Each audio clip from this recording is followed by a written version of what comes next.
नमस्कार। औद्योगिक प्रशिक्षण संस्थान के व्यवसाय, फैशन डिजाइनिंग एंड टेक्नोलॉजी के विषय थ्योरी की पाठचर्या में अंकित प्रसंग सिलाइयों के बारे में आज मैं आपको प्रशिक्षण प्रदान करूंगी।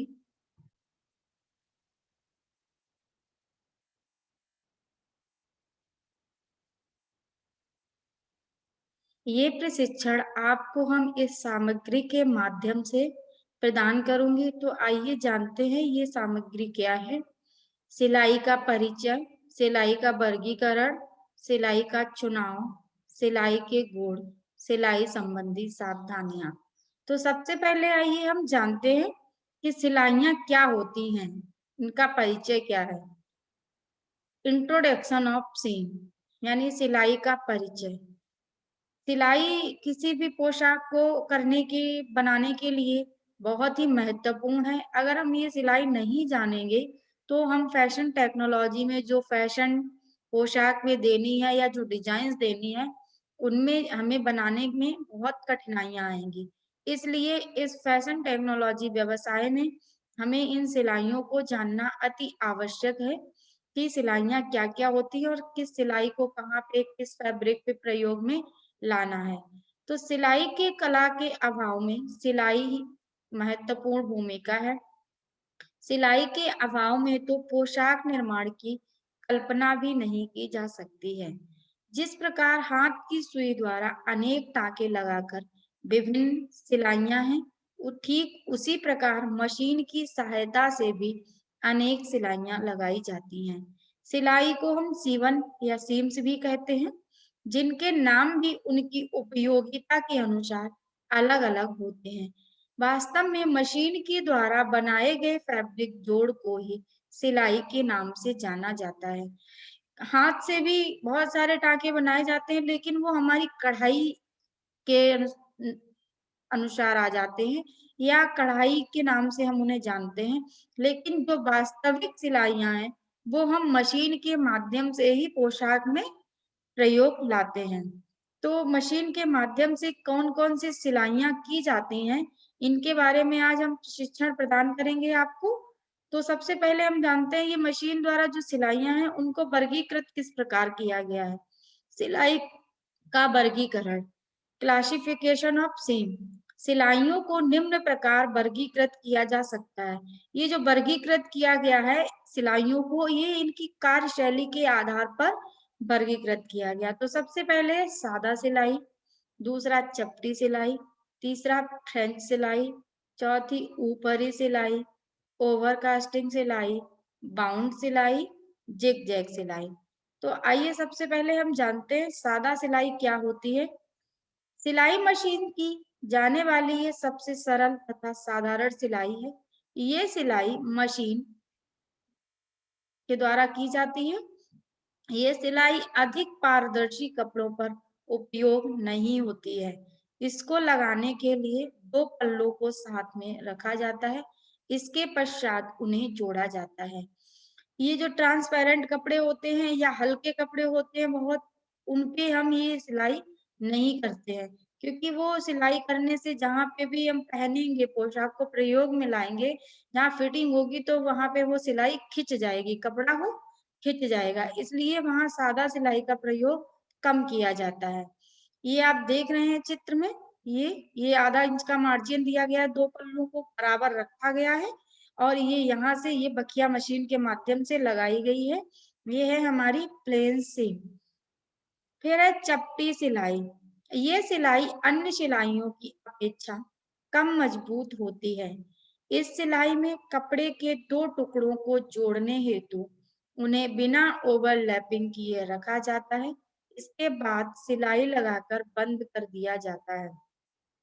जो ये सिलाई है इस पे एक टुकड़ा क्या करते हैं ये यहाँ पे देख रहे हैं ये वाला हिस्सा बड़ा रखा जाता है और ये छोटा रखा जाता है। इस पे ये बड़ा वाला टुकड़ा है मोड़ कर हम रख देते हैं और ऊपर की तरफ से ये एक पैर की सिलाई लगा देते हैं मशीन के द्वारा। उसके बाद फिर ये सिलाई एक और लगा देते हैं जिससे कि इसमें जो पीछे की तरफ उल्टी तरफ जो कपड़े के रेशे निकलते हैं वो भी नहीं निकलते हैं और ये ऊपर से 2 सिलाइयाँ दिखाई देती हैं। इसलिए ये वाली सिलाई हम लगाते हैं, रेसे ना निकले। और ये बिना ओवरलैपिंग किए हुए बखिया लगाई जाती है 2 पल्लों पर। इसे हम चपटी सिलाई और फ्लैट सीम दोनों के नाम से जानते हैं। फ्रेंच सिलाई, फ्रेंच सिलाई को हम गुम सिलाई के नाम से भी जानते हैं, चोर सिलाई के नाम से भी जानते हैं। आइए जानते हैं ये सिलाई क्या है। अन्य सिलाइयों की तुलना में ये अधिक मजबूत एवं टिकाऊ सिलाई होती है। इस सिलाई में एक सिलाई के अंदर दूसरी सिलाई होती है, इसलिए इसे कुम सिलाई भी कहते हैं। ये सिलाई मुख्यतः बारीक कपड़ों पर की जाती है। इस सिलाई को करने से कपड़े के किनारे के धागे नहीं निकलते हैं। जैसा कि आप ये चित्र में देख रहे हैं, ये इस पे क्या करते हैं, इस सिलाई को करने के लिए सबसे पहले हम सीधी तरफ से एक पैर की सिलाई लगाते हैं। उसके बाद उल्टी तरफ से आधा इंच का मार्जिन देते हुए ये हम सिलाई लगाते हैं। ये तो इससे ये अंदर की तरफ एक बंद हो जाती है सिलाई, तो इसीलिए हम इसको चोर सिलाई या गुम सिलाई कहते हैं। ये मोटे फैब्रिक पर नहीं की जाती है, ये पतले फैब्रिक पर ही की जाती है। क्योंकि मोटे फैब्रिक पर अगर हम ये सिलाई लगाएंगे तो ये जो चीज, ये अंदर जो सिलाई आई है, उस सिलाई में जो कपड़ा मार्जिन में अंदर गया हुआ है, वो वहां बहुत मोटा हो जाएगा, वो बहुत फिनिशिंग नहीं देगा। इसलिए हम इसे बारीक कपड़ों पर ही अधिकतर प्रयोग में लाते हैं, मोटे और भारी कपड़ों पर प्रयोग में नहीं लाते हैं। ऊपरी सिलाई, ये सिलाई मजबूत होने के साथ साथ वस्त्र को सुंदरता प्रदान करती है। इस सिलाई में सर्वप्रथम कपड़े के दोनों किनारों को मिलाकर सीधी सिलाई लगाते हैं। उसके बाद किनारों पर कपड़ों के धागे निकलने से रोकने हेतु दूसरी सिलाई लगाई जाती है। कहने का मतलब ये जो आप सिलाई देख रहे हैं, ये इसमें 2 पल्लों को हम जोड़कर उल्टी तरफ से यहाँ ये जो दिख रहा है मुड़ा हुआ का फैब्रिक, ये अंदर से सिलाई लगाई गई है, तभी ये ऊपर की तरफ से मुड़ा हुआ दिख रहा है। उसके ऊपर हमने ये बखिया लगा दी है, जिससे ये तो फैब्रिक मजबूत हो ही गया है सिलाई। और दूसरी चीज, इसमें जो रेसे निकलेंगे, या जैसे जो कॉटन है बहुत हल्का, या रेशमी है, या सैटिन के फैब्रिक हैं, इन फैब्रिक के बहुत ज्यादा रेसे निकलते हैं। तो उन रेसों को रोकने के लिए भी हम इस टॉप सीम का प्रयोग कर सकते हैं। टॉप सीम यानी ऊपरी सिलाई, ये जो आप देख रहे हैं एक पैर की बखिया लगी हुई है, इसको हम ऊपरी सिलाई या टॉप सिलाई के नाम से भी जानते हैं। ओवर कास्टिंग सिलाई, इस सिलाई को भी सादा सिलाई की तरह करते हैं। उसके बाद दोनों पल्लों को प्रेस के द्वारा चीरकर टेढ़ा कच्चा करके फिनिशिंग देते हैं। इसका उपयोग भी किनारों के धागों को निकलने से बचाने हेतु किया जाता है। आप ये चित्र में देख रहे हैं, इसमें ये आधा इंच का मार्जिन दिया गया है दोनों पल्लों को जोड़ने के बाद। उन किनारों को, ये जो किनारे हैं, इनको मशीन के द्वारा टेढ़ा कच्चा किया गया है। चाहे वो टेढ़ा कच्चा हो हाथ के माध्यम से या मशीन के माध्यम से, हम ये करेंगे जिससे कि ये रेशे नहीं निकले। इस ओवर कास्टिंग सिलाई को हम सारजू वाली सिलाई या सर्जिकल सीम के नाम से भी जानते हैं। आइए आगे जानते हैं बाउंड सिलाई क्या है। इसमें सादा सिलाई लगाने के बाद दोनों किनारों को पाइपिंग के द्वारा फिनिशिंग दी जाती है। ये सिलाइयां दिखने में भी सुंदर लगती हैं। जैसा कि आप ये देख रहे हैं चित्र में, ये 2 पल्लों को जोड़ा गया था। इन पल्लों को जोड़ने के बाद ये दूसरे कलर का कपड़ा प्रयोग में लाया गया है पाइपिंग के लिए। इससे क्या होता है, ये दिखने में बहुत सुंदर लगती है। ये बंदी सिलाई है, इसे हम बाउंड सिलाई तथा बंदी सिलाई दोनों के नाम से जानते हैं। ये आप देख रहे हैं, इनको किनारों किसी भी कलर का कपड़ा हो, हम दूसरे कलर की पाइपिंग उसमें प्रयोग कर सकते हैं जिससे वो सुंदर दिखती है। इसका प्रयोग हम पोशाक में डिजाइन बनाने के लिए और गले बनाने के लिए प्रयोग में लाते हैं। बाउंड सीम यानी क्या है, बंधी सिलाई। जिग जैग सिलाई, इसमें कच्चे सिरों के पास या ऊपर की ओर सिलाई लगाकर किनारों को फिनिश किया जाता है। सिलाई का उपयोग कपड़े के किनारों को खींचने से बचाने हेतु किया जाता है। इसमें हम जिग जैग सिलाई 2 तरह से प्रयोग कर सकते हैं। जो हम 2 पल्ले जोड़ रहे हैं, उन पल्लों पर सिलाई लगाने के बाद जो किनारे हैं दोनों, उसकी किनारों पे या तो थोड़ा आधा आधा इंच तक सिलाई कर देंगे या पूरा ही सिलाई कर देंगे। पूरा सिलाई करने से क्या होगा, तो कपड़ा घिसता है वो हमारा घिसने से बच जाएगा। ये आप जो चित्र में देख रहे हैं इस तरह से ये दो ऊपर से भी कर सकते हैं या इसके बस जो किनारे हैं आधे इंच के मार्जिन जो दिया गया उन किनारों पर केवल उल्टी तरफ भी रख सकते हैं। ये जैसा भी आप फैब्रिक पर या पोशाक पर प्रयोग में लाना चाह रहे हैं उस तरह से आप इसको प्रयोग में ला सकते हैं। जिग-जैग या टेढ़ी-मेढ़ी सिलाई के नाम से भी इसको जाना जाता है। अब है सिलाई का चुनाव। अभी तक हमने समझा सिलाइयाँ जो है वो किस प्रकार वर्गीकृत की गई हैं, इनका प्रयोग क्या है और हम इसको किस प्रकार से और किस फैब्रिक पर यूज कर सकते हैं, कौन सी सिलाई कहाँ पे प्रयोग में लानी चाहिए। आज सिलाई का चुनाव, सिलेक्शन ऑफ सीम। तो सिलेक्शन ऑफ सीम फैब्रिक के अनुसार ही हम सिलाइयों का चुनाव कर। किसी भी वस्त्र पर की जाने वाली सिलाई अनेक तथ्यों पर आधारित होती है जिनका विवरण निम्नवत है। आइए जानते हैं कि किस वस्त्र पे किस प्रकार की सिलाई अच्छी होती है। पहला है सिलाई का चयन कपड़े पर भी निर्भर करता है। प्राय पतले कपड़ों के लिए छोटी सिलाई तथा मोटे कपड़ों के लिए लंबी सिलाई का उपयोग किया जाता है।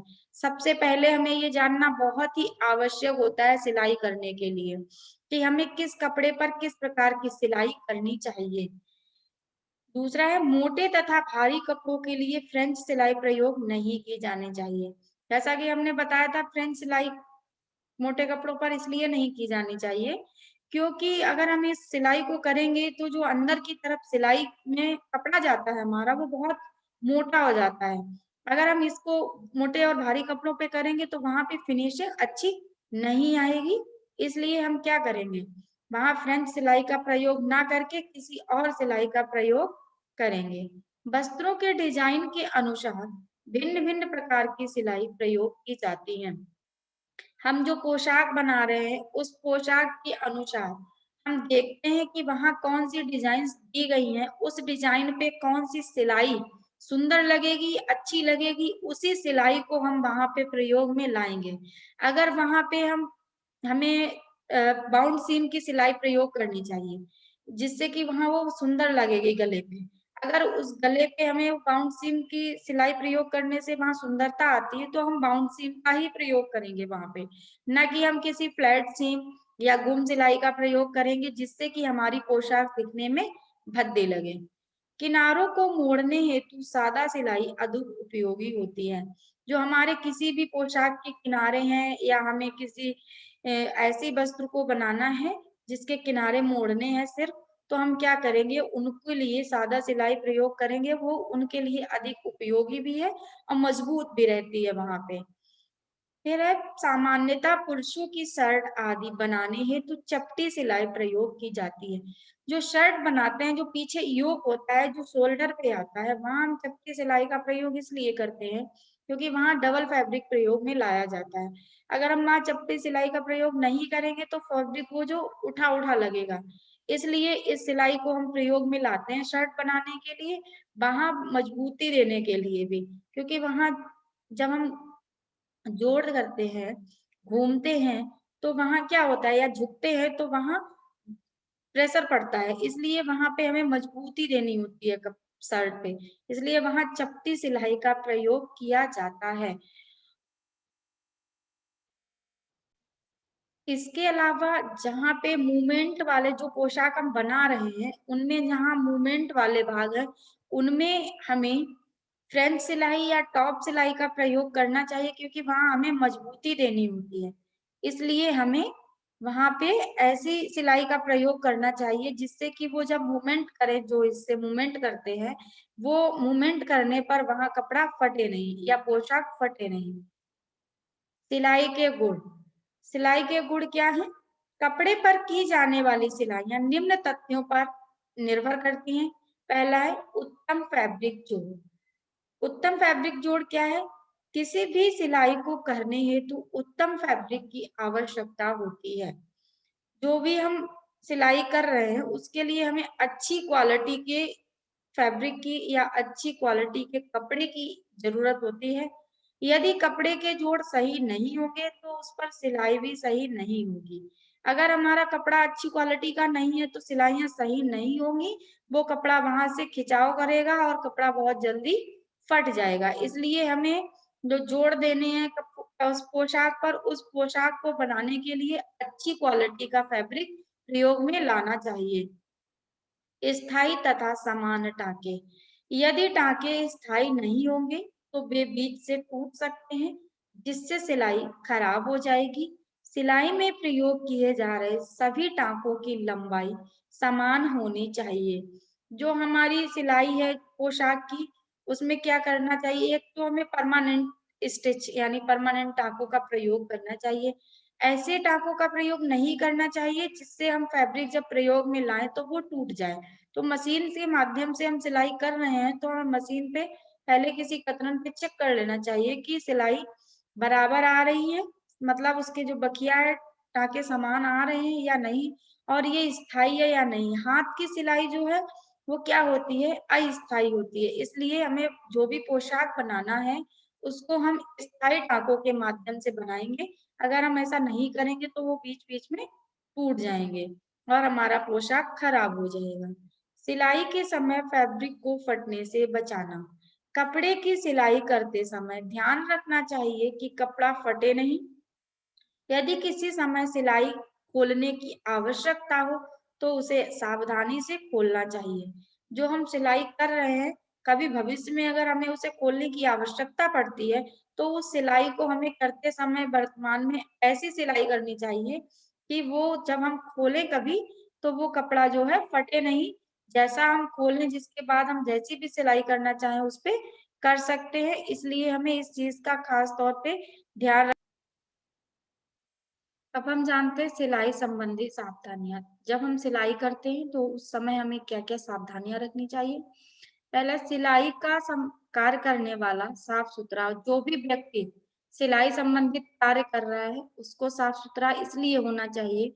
जो हम सिलाइयां लगा रहे हैं या सिलाई कर रहे हैं किसी पोशाक पे, तो वहां पे हमें जो वस्त्र प्राप्त हो रहा है या जिस पे हम सिलाई कर रहे हैं वो साफ रहे। मशीन को कतरन पर चलाकर सिलाई चेक कर ले। जो भी हम सिलाई करने जा रहे हैं सबसे पहले हमें उसको करने के लिए किसी भी खराब कपड़े पर या जो कटिंग है कपड़े की उस बचे हुए फैब्रिक पर सिलाई चेक कर लें कि उसकी बकिया सही आ रही है या नहीं, उसके टाके समान है या नहीं, बीच बीच में कहीं सिलाई में गुच्छे तो नहीं आ रहे हैं, बीच में कहीं चोक तो नहीं आ रहा है, जिससे जब हम पोशाक सिलकर तैयार करें तो वो क्या हो, वहां ब्रेक हो जाए सिलाई, तो उससे जब पहने तो वो टूट जाए। इसलिए इन सब चीजों का हम ध्यान रखेंगे, सावधानी रखेंगे सिलाई करते समय। धागा मैचिंग कलर व अच्छी गुणवत्ता का हो। जो हम पोशाक तैयार कर रहे हैं उसके लिए हमें अच्छी क्वालिटी का धागा यूज करना चाहिए, जिससे कि जो सिलाई है वो मजबूत रहे और हमारा फैब्रिक या पोशाक खराब ना हो। आवश्यकता अनुसार सिलाइयों को प्रेस करते रहें, जैसे कि फ्रेंच सीम है, टॉप सीम है, इन सिलाइयों को प्रेस करते रहें बीच बीच में, जिससे कि उनकी फिनिशिंग अच्छी है। पॉकेट, डार्ट, प्लेट, इनकी सिलाइयां करने से पहले कच्ची कर लें। इन सिलाइयों को कच्चा करने से हमें जो ऊपर जब हम मेन सिलाई करेंगे, स्थायी सिलाई करेंगे, तो वहां क्या होगा, हमें फिनिशिंग प्राप्त होगी। अगर हम इन सिलाइयों को करने से पहले कच्चा नहीं करते हैं और हमें सिलाई कम आती है तो क्या होगा, वहां फिनिशिंग नहीं आएगी, पोशाक दिखने में अच्छी नहीं लगेगी। इसलिए हमें ये ध्यान रखना है कि इन चीजों को जो भी हम प्रयोग में ला रहे हैं या कोई ऐसे डिजाइन प्रयोग में ला रहे हैं जिसको हम कच्चा करके पहले कर सकते हैं, तो हमें उनको सबको पहले जहाँ पे भी प्रयोग करना है वहां कच्चा कर लें, उसके बाद मशीन के माध्यम से स्थायी टांके का प्रयोग करना चाहिए। आज हमने सीखा सिलाइयां क्या होती हैं, सिलाई कितने प्रकार से की जा सकती है, सिलाई के क्या गुण हैं, सिलाई करते समय क्या क्या सावधानियां रखनी चाहिए। ये स्टडी मटेरियल हमने इस बुक से लिया हुआ है, फैशन डिजाइनिंग एंड टेक्नोलॉजी। इसके राइटर हैं गायत्री वर्मा एंड कपिल देव। और इंटरनेट के माध्यम से भी आज इसका जो है सिलाई के बारे में अध्ययन ले सकते हैं। www.wikipedia.org, www.google.com। इसके गहन अध्ययन के लिए आप इस सबसे हेल्प ले सकते हैं। आज हमने आपको सिलाइयों के बारे में प्रशिक्षण प्रदान किया। आशा है यह प्रशिक्षण आपको भविष्य हेतु मददगार होगा। धन्यवाद।